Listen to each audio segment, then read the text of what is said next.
What's happening, everybody? You know, I was scrolling through and I saw some comments and I saw this little thing that popped up today.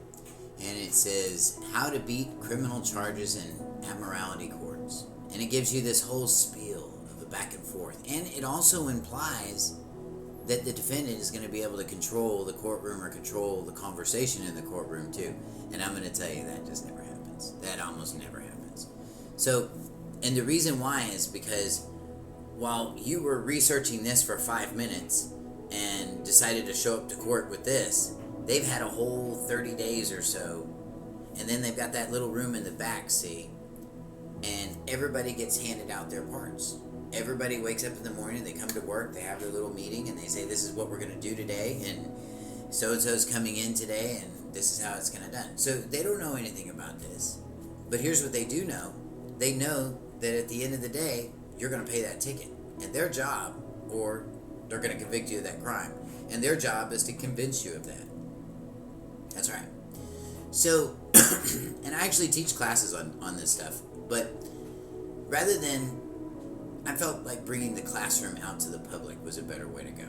You know, and this is by no means any intent to hurt this guy's feelings or anything like that. I'm just saying, my question to this guy before you send him a dime would be this.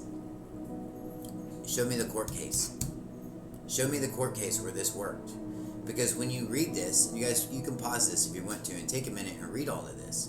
And what you're going to see is that he takes a very narcissistic stance against this whole procedure. And there's a problem with that. You're dealing with a bunch of narcissists. Yeah.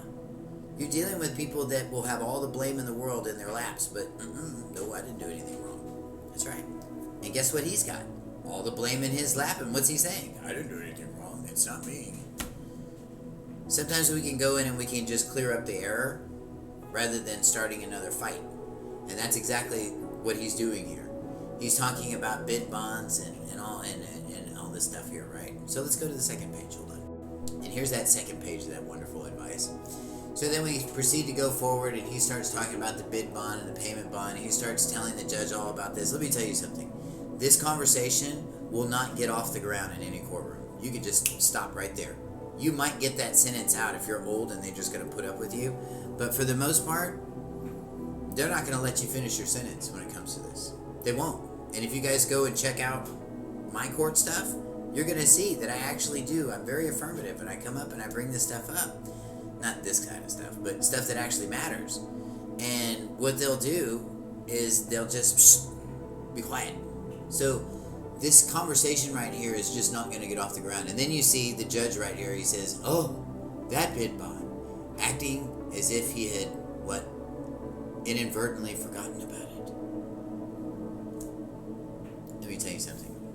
You could walk in and you could catch a judge with his pants down with his assistant. And they will never, ever, ever give an admission like this. This is Wonderful World of Disney stuff. This is Judge Wapner stuff. This is TV stuff. It doesn't happen. And let me tell you something. If you're going to walk in there with all this, and you're going to walk in with this 2 pages of nonsense like this guy wants you to do, you're headed for some major disappointment because you're probably not going to get through the first page. You're going to be reading, and you probably won't even get to this page. Because he says right here. And then the judge and the prosecutor seem to be at odds now. Dude, you're going to go home and the judge and the prosecutor are going to spend the next few years together hanging out, playing golf, doing fundraisers, and all this other stuff. And you're going to breach that relationship with just this? Guys, we got to do it better than this. We really, really got to do it better than this. This is a popular slogan too. And it is time to do some spring cleaning. But you know where the spring cleaning needs to start? With us. It needs to start with us. If you want politicians to start telling the truth, maybe we need to start telling the truth. If you want politicians that go to church and worship God every day, maybe we need to be worshiping God. Instead of cutting down Christmas trees and chasing these pagan gods around that don't give you anything but broken promises. Think about how many houses are going to burn down this year because they plugged in a tree that was outside and they brought it inside. Think about that. You know what that is? That's God's wrath. That's right, because he doesn't like that stuff. So, do you want to beat your cases? Let me tell you. The one thing that you can do that these people cannot do is that you can walk in honor. You can do it because you do it for the most part every single day. These other folks actually get trained and conditioned to put on that face and numb themselves so that they don't have any more feelings, so that they'll execute orders without thinking, without just doing it. That's oppressive. We got to change that.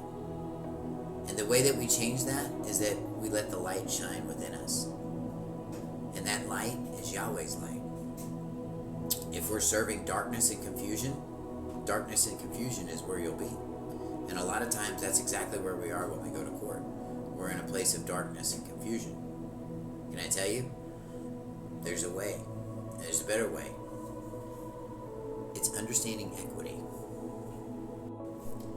If you understand the components of equity, you'd never have to shake this hand. You'd never have to say that it's okay. You can walk and you can rise knowing exactly who you are in this process and where you need to be. A lot of us are waking up right now. Can I tell you? Your Creator is the one that woke you up. I don't care if you're religious or not. Doesn't matter. He still woke you up. So you have a choice. You can win, or you can stay in that place. Join us every Monday night at 6 p.m. If you have something going on in your life, if you have a legal issue going on in your life, I certainly can't give you legal advice, but I'm happy to listen to you, happy to help you in any way that I can. We have a lot of resources available here. Please set an appointment with me at the House of Yah Community Outreach. We'd love to meet with you. We have a list of classes that are also available. If you'd like to ask questions about that, please set the appointment. We'd love to meet with you. We'd love to know who you are. We hope you have a wonderful and blessed day. We hope that everybody here has been uplifted from all this. We definitely don't want to hurt anybody's feelings. We want to make sure that we're doing what we're supposed to do. So, blessings to all of you all. If you have any questions, we'd love to meet with you.